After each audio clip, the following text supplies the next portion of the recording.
कहां से सुरुवात करू? हिंदीमध्ये करू, मराठीमध्ये करू, कसं काय म्हणताय? बरं आहे ना? सब ठीक आहे ना? सब ठीक बा ना?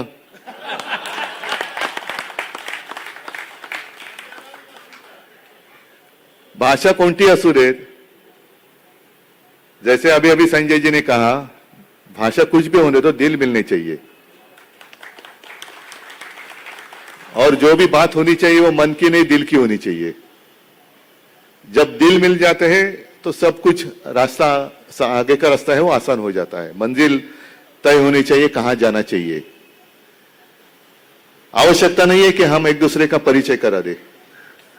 मैं तो मानता हूं कि अब हिंदी बोलने की मैं कोशिश कर रहा हूं, लेकिन मुझे पक्का भरोसा है मेरी हिंदी से आपकी मराठी ज्यादा अच्छी होगी,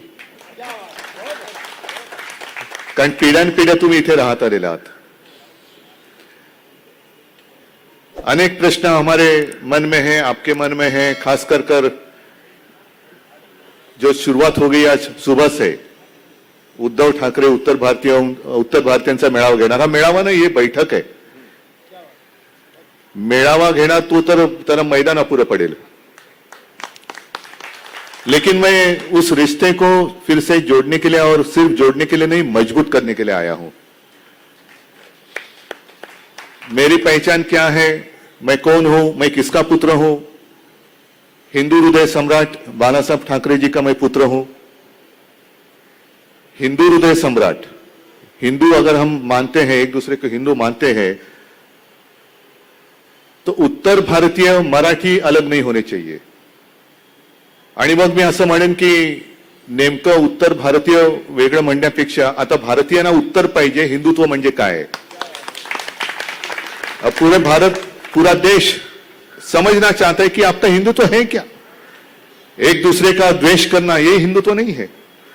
अगर मैं आज आपके सामने आया हूं, आपके बीच में आया हूं, जो हमेशा मैं रहना चाहता हूं, तो उसमें मैंने गलती क्या कर रहा हूं? मैं, हमने 25-30 साल एक गठबंधन था हमारा, वो जो दोस्ती थी, राजनीतिक दोस्ती थी, हमने निभाई।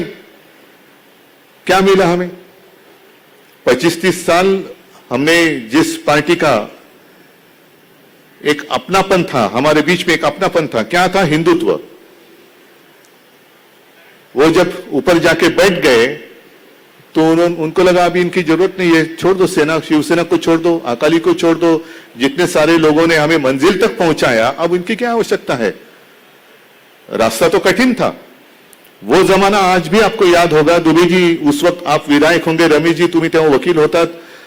95 के पहले की बात थी, जब शिवसेना और भारतीय जनता पक्ष की युति हो गई। वो जमाना अगर वो दिन अगर हम याद करें तो हम शिवसेना और भारतीय जनता पार्टी हमारे देश के राजनीति में हम अछूत थे। कोई भी हमें साथ देने के लिए तैयार नहीं था। हाथ में हाथ मिलाने की तो बात छोड़ो, साथ में बगल में आकर खड़े होने की कोई हिम्मत नहीं करता था, क्योंकि ये सांप्रदायिक है, ये सांप्रदायिक है। उस वक्त मतलब जब बुरे दिन थे तो मेरे पिताजी ने आज जो प्रधानमंत्री जी है उनको बचाया था, ये बात तो सच है। उस वक्त अटल जी थे, प्रधानमंत्री थे, और वो निकले थे राजधर्म का पालन करना ही चाहिए। अगर वो राजधर्म का पालन करते तो आज के दिन जो बैठे वो वहां नहीं बैठते। लेकिन बाला साहब ने परवाह नहीं की, बाला साहब ने बोल दिया सीधा, क्योंकि उस वक्त की वो जरूरत थी। और कभी भी मुझे एक भी लफ्ज या एक भी शब्द या एक भी वाक्य बाला साहब का ऐसे निकाल के मुझे मेरे सामने रखो कि हम हिंदू हैं मतलब सिर्फ मराठी है, हिंदी लोगों, हिंदी जितने हिंदी भाषिक है उनका द्वेष करो। हम हिंदू है मतलब चलो हम और आप एक है, और जितने मुस्लिम हैं उनका द्वेष करो। नहीं, कभी भी ऐसे उन्होंने बात नहीं की। जो भी हमारे देश के द्रोही हैं वो मजहब से कोई भी कुछ भी होने दो, अगर वो भले हिंदू भी हो लेकिन हमारा देश का द्रोही है तो उसको सजा तो मिलनी ही चाहिए। ये बाला साहब की सोच थी और ये हमारा हिंदुत्व है। तो इस हिंदुत्व को हम कैसे छोड़ सकते हैं? आज जो बात चली है, हमने युति तोड़ी क्योंकि उन्होंने पहली युति तोड़ी 2014 में। तब भी हम हिंदू थे, आज भी हम हिंदू हैं, कल भी हम हिंदू रहेंगे। लेकिन हमने सिर्फ उनका साथ छोड़ा, हमने हिंदुत्व नहीं छोड़ा। बीजेपी मतलब हिंदुत्व नहीं है। वो उनका जो हिंदुत्व अब जो चला रहे वो हिंदुत्व मैं मानने के लिए तैयार नहीं हूं। कभी भी कुछ भी वो दिल में आए वो कहते जाते हैं और हमें उनको मानना पड़ता है। एक दूसरे के बीच में लड़ाई लड़ाते रहो और उनका जो हेतु है उस तरफ हम अनदेखी करें, यह हमारा हिंदुत्व नहीं हो सकता, कभी भी नहीं हो सकता। आज भी उन्होंने एक वो आज जैसे संजय जी ने कहा कि अच्छा मुहूर्त है, और कैसे देखो संजोग की बात ऐसी होती है कि उस वक्त छत्रपति शिवाजी महाराज जी का राज्याभिषेक करने के लिए उत्तर भारत से काशी से दादा भट्ट आए थे। आज हम उत्तर भारतीयों के बीच में आ रहे हैं तो शिवाजी महाराज जी का अपमान करने वाले को वापस कुरियर से पार्सल वापस जा रहा है अमेजॉन से। तो ये जो राजनीति है जिसकी बात मैं करने आया हूं, मैं मराठीत एक म्हण आहे की ताकाला जाऊन भांड कशाला लपवा। कळलं ना तुम्हाला? म्हणजे जो भी आपका मन, आपके मन में जो हेतु है वो खुलेआम मैं कह रहा हूं कि हाँ आपका साथ चाहिए मुझे, आपकी साथ चाहिए मुझे, क्या उसमें गलत क्या मैं कर रहा हूं? हमने अगर गठबंधन था वो तोड़ दिया और कांग्रेस के साथ मुझे मतलब हमें मजबूर किया गया कि जाओ इनके साथ जाओ, अगर नहीं हमारे साथ आना है तो गले में पट्टा, जैसे आज कुछ हमारे लोग गले में पट्टा बांधकर गए, ऐसे ये हिंदुत्व नहीं है हमारा। गळ्यात पट्टा घालून कोणाची तरी गुलामगिरी करणं हे मला शिवसेना प्रमुखांनी कधी शिकवलेलं नाही आणि ते मी करणार नाही, कधीच करणार नाही। लेकिन अगर मैं कांग्रेस के साथ जा रहा हूं या गया हूं महाविकास आघाड़ी मैंने की तो मैंने हिंदुत्व छोड़ा। आज मैं आपके साथ बात कर रहा हूं तो कुछ लोग बोलेंगे कि अभी देखो ये उत्तर भारतीयों के पीछे पड़े।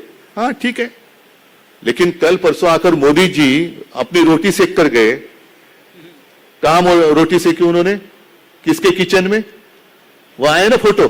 अगर ये मैं करता तो शिवसेना उद्धव ठाकरे ने हिंदू छोड़ा, लेकिन मोदी जी हमारे देश के प्रधानमंत्री, वो मैं उस कम्युनिटी के खिलाफ नहीं हूं। बोरा कम्युनिटी के लोग आज हमारे साथ भी है, अच्छे लोग हैं, अच्छे लोग हैं, लेकिन मैं अगर उनका अच्छा कहता हूं तो बोलेंगे हिंदुत्व तो छोड़ दिया। और मोदी जी हमारे देश के प्रधानमंत्री उनके किचन में जाकर रोटी सेकते हैं, तो देखो कितने उनका हृदय कितना विशाल है।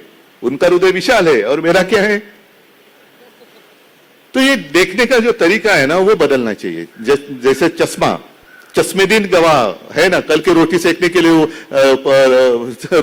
काय चपाती लाटणाऱ्याचे चश्मेदीन गवाह काही आहेत, त्यांनी फोटो पण काढलेत।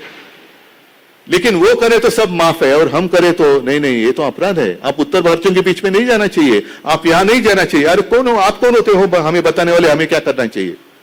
हम करेंगे जो हमारे दिल में है, और दिल में हमेशा सबके लिए अच्छा ही करना है, ये हमारी भावना होती है। आज तक अगर आप देखें तो 2 बार ऐसे वक्त आया था, कठिन समय था, और उस वक्त हमारे शिवसैनिक रास्ते पर उतरे थे। एक 92 93 का एक माहौल था, तो हमने मराठी गैर मराठी नहीं किया था। और फिर जब मैं चीफ मिनिस्टर था तो कोरोना का संकट आया, पूरा विश्व छा गया था। एक कठिन समय था, क्या करना चाहिए क्या नहीं करना चाहिए, कुछ भी सामने रास्ता नहीं था। आज भी नहीं है, अंधेरा ही अंधेरा था, लेकिन मैंने मेरा कर्तव्य निभाया। मैंने हिंदू मुस्लिम कभी भेद नहीं किया, मराठी अमराठी कभी भेद नहीं किया। हमारे शिवसैनिक जब भी एम्बुलेंस हो, रक्तदान करते हैं, हम कहां देखने के लिए जाते हैं? रक्त हमारा खून किसके बदन में जाने वाले? मराठी के शरीर में जा रहे हैं कि गैर मराठी के भी जा रहे हैं, हिंदुओं के जा रहे हैं कि मुस्लिम के जा रहे हैं? नहीं, इंसानियत है और वो हम काम करते हैं। आज हम इकट्ठा आए हैं। मेरी एक दुख की भावना में अभी बताऊंगा क्यों। हम 5 साल इकट्ठा रहते हैं। हमारी शाखाएं, आज मेरे विधायक यहां बैठे हैं, सुभाष देसाई जी है, संजय राउत है, प्रियंका जी है, सुनील प्रभू आहेत, सगळे। इतर वेळेला शाखेमध्ये तुम्ही सगळे लोक येतात, उत्तर भारतीय हो, गुजराती हो, मुस्लिम भी है, सब लोग हैं, आते हैं। 5 साल हम इकट्ठा रहते हैं, चुनाव के वक्त क्यों अलग हो जाते हैं? ये जो इनकी राजनीति है, तोड़ो फोड़ो और राजनीति करो, राज करो, ये अंग्रेजों की नीति है। पहिलं हिंदुत्व करायचं, मग हिंदूंमध्ये मराठी अमराठी करायचं, मग पुन्हा मराठी में त्याच्यामध्ये तोडफोड करायची, उत्तर भारतीयांमध्ये तोडफोड करायची, म्हणजे एक दुसऱ्याशी लढवत ठेवायचं आणि हा घोडे पे बैठे रहेंगे। तुम्ही घोड्यांचे लाथा खा, पण हम घोड़े पे बैठेंगे, आप खाओ उसकी घोड़ी की लात जो आहे घोडा मारा. पण आता घोड्यावरती बसल्यानंतर जसे का उद्या परवाकडे होणार होतं काऊ हक डे, वैसे पता नहीं घोड़े को भी मीठी मारने के लिए करेंगे. ये कौन सा हिंदुत्व, क्या है देश, इस नीति से हम चलाना चाहते हैं? क्या है हमारा सपना, क्या है? मैं कुछ आपकी भावना भड़काने के लिए यहाँ नहीं आया हूं, लेकिन आपकी आंखें खोलने के लिए आया हूं. आंखें खोलकर देखो क्या चल रहा है. यही हमारा सपना था क्या? यही हमारा हिंदुत्व है जो आज चल रहा है? इसमें मुझे डर इस बात का है कि जिस तरीके से, जिस रास्ते से हमें लेके जाना चाहते हैं, अगर हम उस तरीके से जाएंगे, उस दिशा में जाएंगे, तो अपने देश की बदनामी होगी, हमारी प्रतिमा खराब हो जाएगी और हमारा हिंदुत्व का नुकसान इतना होगा कि बाद में हमें मैं हिंदू हूं उस वक्त बोलने के लिए डर था. अगर इनका कारोबार चलते रहेगा तो शर्म आने लगेगी कि मैं हिंदू हूं. उस वक्त तो सब डरते थे और उस वक्त मेरे पिताजी अकेले थे जिन्होंने नारा बुलंद किया था, गर्व से कहो हम हिंदू हैं. तो मेरे पिताजी थे. ये कहां इनमें इतनी हिम्मत कब आई थी? अगर राम मंदिर की भी बात करें तो राम मंदिर का जो विषय था वो ठंडे बस्ते में पड़ा था कि नहीं था? और उस वक्त हमने पहले ऐलान किया था कि चाहिए तो स्पेशल कानून बनाओ, लेकिन राम मंदिर का जो मुद्दा है वो सॉल्व करो. नहीं थी हिम्मत. और मैं कोई चीफ मिनिस्टर नहीं था, लेकिन एक फिर से संयोग की बात मैं कहता हूं कि 2018 के दशहरा रैली में मैंने कहा कि मैं अयोध्या में जा रहा हूं, और मैं गया. नवंबर में मैं वहां गया 2018 में. मेरे सारे लोग थे, संजय जी थे, सारे थे. अयोध्या में हम गए और वहां कुठली नदी थी अपनी, शरयू नदी, वहां आरती भी की. और संजोग की बात में यही कहना चाहता था कि नवंबर 2018 में मैं रामलल्ला के दर्शन के लिए वहां गया. रमेश जी, उस वक्त का मामला था अदालत में, कितने सालों से था पड़ा हुआ? सालों से. ये मैंने कुछ नहीं किया, लेकिन मैं वहां जाकर आया, होकर आया. और जाते वक्त एक काम मैंने जरूर किया. अयोध्या जाने से पहले मैं शिवनेरी गया और वहां की एक मुट्ठी मिट्टी लेकर वहां गया. शिव जन्मभूमि की मिट्टी लेकर मैं राम जन्मभूमि गया था. और माने या ना माने, मानो या ना मानो, नवंबर 18 से लेकर नवंबर 19 राम मंदिर का भी फैसला हो गया. इतना ही नहीं, मैं चीफ मिनिस्टर बन गया. बरं, आम्ही तर आपल्या याच्यामध्ये आपण मराठी माणसं भेटल्यानंतर काय राम राम म्हणतो ना. आप कहते जय श्री राम, तो राम तो है, राम तो हमारे साथ ही है. हम भले राम राम कहते हैं, आप जय श्री राम कहते हैं. अगर बिहार की बात करें तो जय सिया राम बोलते हैं. और हम जो कहते मानते हैं कि अब तो चलो वो राम मंदिर का मुद्दा तो हो गया, अब आगे क्या करेंगे? हिंदू जब सोए हुए थे तो मेरे पिताजी ने उनको नींद से उठाया, जिसका लाभ आज ये लोग ले रहे. लेकिन हिंदू उठ गए, नींद उठ गई. अब हिंदुओं को क्या करना चाहिए? कब तक हम लड़ते रहेंगे? किससे लड़ेंगे? और इसलिए मैंने कहा कि हमारा हिंदुत्व स्पष्ट है. जो मेरे पिताजी कहा करते थे कि राष्ट्रीयत्व हेच आमचं हिंदुत्व है, राष्ट्रीयत्व हेच आमचं हिंदुत्व है. और हमारा जो हिंदुत्व है वो दिल में, हृदय में राम और हात को काम देने वाला हिंदुत्व है. प्रत्येक हाताला काम मिळालं पाहिजे, पण कामामध्ये एक श्रद्धा पाहिजे, कुठेतरी श्रद्धा पाहिजे. तर आमच्या हृदयात राम आहे. आमची संस्कृती, आमच्यावरती संस्कार हे असे आहेत की कोणावरही अन्याय करू नका, पण कोण जर अन्याय करत असेल तर तो सहन सुद्धा करू नका, अजिबात करू नका. आगे जाकर बहुत बड़ी बातें या लंबी चौड़ी बातें मैं कह भी सकता हूं. सारी बातें आज कहूं तो रमेश जी बैठे, आपका दूसरी बैठक होने वाली है कुछ दिनों में, उसमें मैं क्या कहूंगा? लोग बोलेंगे आप वही बोलते जा रहे हैं मन की बात जैसी. तर ह्या सगळ्या गोष्टी, पण एका गोष्टीचा मला खरंच आनंद आहे की बऱ्याच वर्षानंतर का होईना रमेशजी आप आहे, दुबेजी आप आहे, खूप सगळी लोक जी जुनी बाळासाहेबांच्या वेळेला येत होते ते परत यायला लागले. आणि ते म्हणायला लागले की उस वक्त हम साथ में थे. त्यावेळेला आपण एक हिंदुत्वाचा नारा दिला होता. आणि 95 के विधानसभा चुनाव में मुझे लगता है 36 से 33 या 34 सीटें जीते थे. ये ताकत हिंदुओं की ताकत है. अब तो मैंने देखा है मुस्लिम लोग जो भी इस देश को अपना मानते वो भी हमें साथ दे रहे. एकजूट होते, एक चांगली एकजूट होते. कारण आपल्याला आपल्या स्वप्नातला देश उभा करायचा आहे. माझ्या स्वप्नातला नाही, सर्वसामान्यांच्या स्वप्नातला देश. आणि तो काम ते करणं हे तुमचंच काम आहे. आप आगे बढ़ो, हम तुम्हारे साथ है. नहीं, मैं पिछले हफ्ते किसके जैन लोगों के समारोह में गया था और उन्होंने जो निवेदन करने वाला था वो आपके जैसा था, जोश वाला. और उन्होंने कहा कि उद्धव जी आप खून मांगेंगे तो हम खून भी दे देंगे. मैंने कहा भाई साहब खून देने की जरूरत नहीं है, सिर्फ वोट दे दो, बाकी काम देख लेंगे. खून लेके करूं क्या मैं सुभाष बाबू नहीं हूं कि आप मुझे खून दे दो मैं तुम्हें आजादी दूंगा, नहीं. लेकिन वो उस वक्त एक अलग माहौल था, आजादी दूर थी. अब तो आजाद हो गए हम, लेकिन आजादी को कायम रखने के लिए हमें साथ आना होगा. जर आपण आता एकत्र आलो नाही तर आपल्या डोळ्यात देखत आपणच आपल्या देशामध्ये स्वकीयांकडनं गुलाम पुन्हा बनवले जाऊ आणि ती गुलामगिरी नको असेल तर आपल्याला एकत्र यावंच लागेल, दुसरा पर्याय नाही, अजिबात नाहीये. आणि म्हणून मला असं वाटतं अब तो शुरुआत हुई है. ये पहली बैठक है और 2-4 बैठक में करने वाला हूं, लेकिन उसके बाद एक बड़ी जनसभा तो हमें करनी ही होगी, ज्याच्यामध्ये सगळे जे एका विचाराचे लोक आहेत. मग त्याच्यात माझी मराठी आहेत, तुम्ही आहात, गुजराती असतील, काही मुस्लिम असतील, काही ख्रिश्चन्स आहेत. ख्रिश्चन लोक आहेत ते सांगतात साहब अभी हमें बस शिवसेना ही चाहिए. तुम्ही जे काय कोरोना काळात केलं ते एवढं मोठं काम आहे की हमें आपको वापस लाना है, ये उनकी भावना है, उनकी भावना है. आणि आता त्यांचा जो प्रचार सुरू झालेला है तो यही चल रहा है कि कोरोना में जो कुछ अब तक चुनाव लेने की हिम्मत नहीं है उनमें, चुनाव लेने की हिम्मत नहीं है. अगर आज भी मैं उनको चुनौती देता हूं, हिम्मत है तो चुनाव ले लो. वो चाहे लोकसभा के ले लो, चाहे विधानसभा के ले लो, या हमारे महापालिका के ले लो, या सब मिलकर साथ में ले लो. चलो हम तैयार है हिम्मत तो आ जाओ, मैदान में आते हैं. तो हिम्मत तो नहीं है, और हिम्मत नहीं है और अपने आप को हिंदू का नेता मानते हैं, ऐसे कैसे होगा.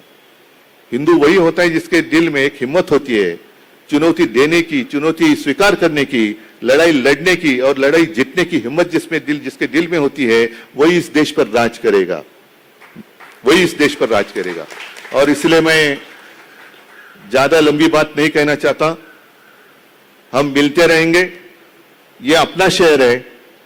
हम अगर शहर में इकट्ठा रहते हैं, साथ साथ रहते हैं, तो कुछ साल पहले मैंने एक शुरुआत की थी, एक अभियान की, आप भूले होंगे शायद, मी मुंबईकर.